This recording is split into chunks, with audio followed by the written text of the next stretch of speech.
Bertie the bus was giving some visitors a tour of the island of Sodor.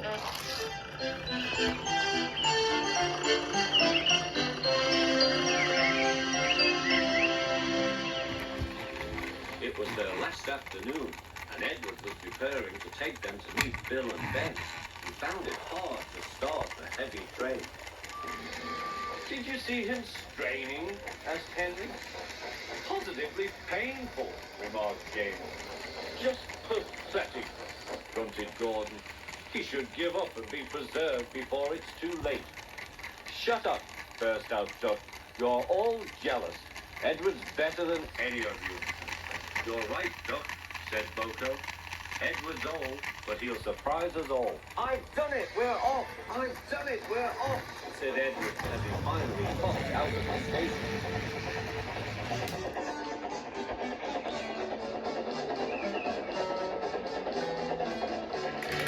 Bill and Ben were delighted to see the visitors. They loved being photographed. Later, they took the party to the China Clay Works in a brake van special.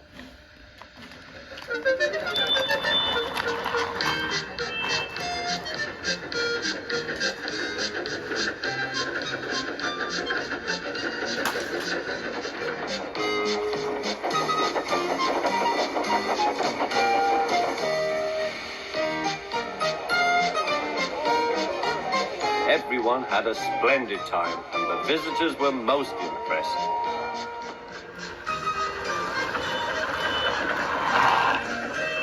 Then Edward took the visitors home.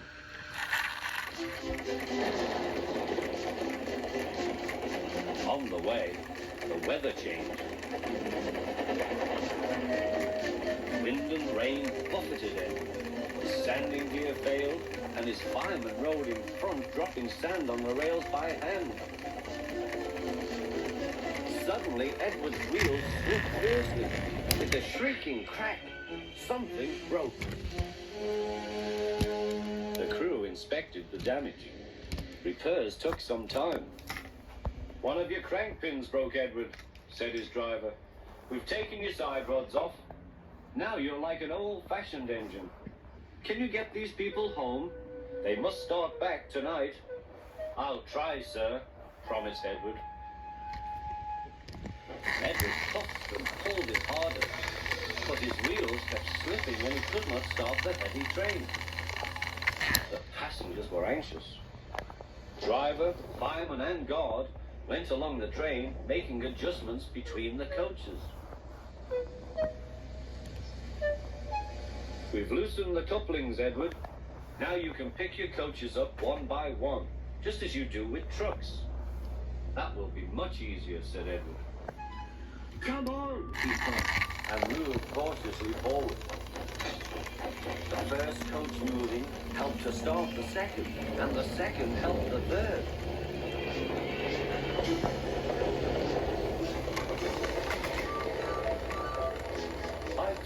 I've done it, puffed Edward. Steady, boy, warned his driver. Well done, boy.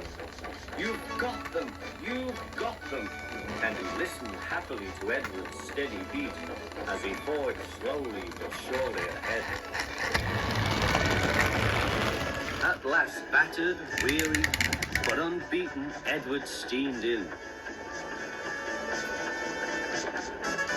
Henry was waiting for the visitors with the special train. Peep, peep! The fat controller angrily pointed to the clock, but excited passengers cheered and thanked Edward, his driver and fireman.